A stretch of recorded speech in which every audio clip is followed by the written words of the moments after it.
Updates on Afghanistan or Iraq are few and far between. And whenever I do see them, I get incredibly angry because they're terrible. So let me show you this from the Los Angeles Times. They say, leaving Afghanistan under the deal Biden inherited from Trump could spur chaos, U.S. commanders say. Taliban militants could threaten major cities unless President Biden's administration can progress on a peace deal by May, top U.S. commanders said. There's a few things to point out here. First of all, notice how the Los Angeles Times is they're being stenographers to U.S. commanders. They're being stenographers. They're saying, what would you like to tell the public, Mr. or Mrs. U.S. Commander? Oh, you'd like to tell them that U.S. cities will be targeted by the Taliban if we pull out? Fine, I'm just going to print that in the headline. Your job is supposed to be to hold the powerful accountable, to fact-check them, to be their watchdog. You're not being their watchdog. You're just repeating whatever they tell you. Did you demand evidence? Of course they didn't demand evidence. Of course they didn't demand evidence. Now, by the way, there's a lot of things that are even implied here that are not true. Like, for example, the idea that, like, the Trump deal where we get out by May, that we're really getting out. We're not. There's still going to be, I believe the number is 2,000 troops there. So that's not a withdrawal. This is a withdrawal in the same way Obama pretended like he was withdrawing, where he would just yo-yo the troop levels. You send a bunch of them in, you take a bunch of them out. You send a bunch of them in, you take a bunch of them out. But at no point do you actually have no U.S. troops there. Yet you always have at least 1,000. There's the same thing going on here.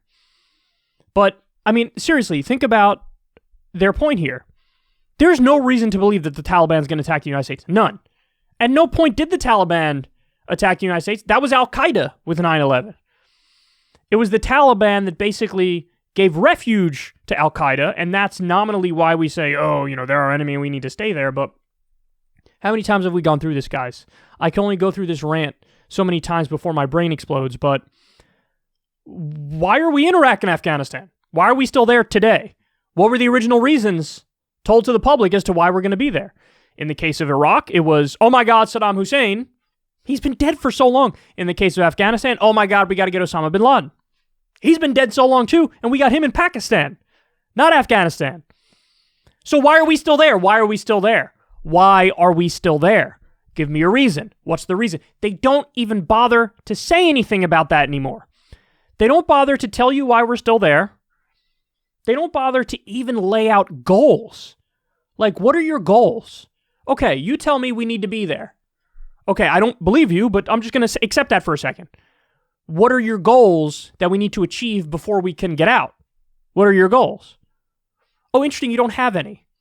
You'd like to stay there permanently, not have any goals, and continue to stay there permanently. Why would I be okay with that? Why would I allow that? Why should my tax money go to that when our infrastructure gets a grade of D? Actually, the new report has us at like C- or something. Our infrastructure gets a grade of C. Flint, Michigan doesn't have clean water. Millions of people don't have health insurance in this country. Why would I be okay with that? Who in their right mind would be okay with that? Have you seen Detroit or some of these dilapidated cities in our country? Why should all of our tax money go towards that? They don't even bother making an argument anymore, making a point anymore. It's just accepted that this is the way it works. We invade places and we just stay there. We have over 800 U.S. military bases around the world as our country's fallen apart. Why? What's the point? And if you make the argument as good as you possibly can, do you really think that'll be convincing to the majority of Americans? Of course not. Of course not. These wars are deeply unpopular. And, the real motives are gross. People don't want to have that conversation because it doesn't paint us very favorably. I mean, the real reasons we're in these places. In Iraq, listen, oil production shot through the roof when we started occupying there. So that has something to do with it in the case of Iraq. In the case of Afghanistan, you could say opium. You could say a tremendous amount. Trillions of dollars in mineral wealth. You could say we view these as very important regions geopolitically in the chessboard against Russia and China. So we want to exert influence in the region, and we view these places as crucial places where we can continue to do that.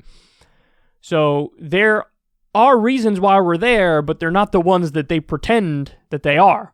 And the media just goes right along with it. They really regurgitated the idea, if we don't stay in Afghanistan, Taliban militants could threaten major U.S. cities. The fuck are you talking about? What are you talking about? That is complete and utter nonsense. You told us we're going there to get Saddam Hussein to Iraq. He's dead and gone, but we're still in Iraq. You told us we got to get Osama bin Laden, and that's why we're in Afghanistan. He's dead and gone, but we're still there as well.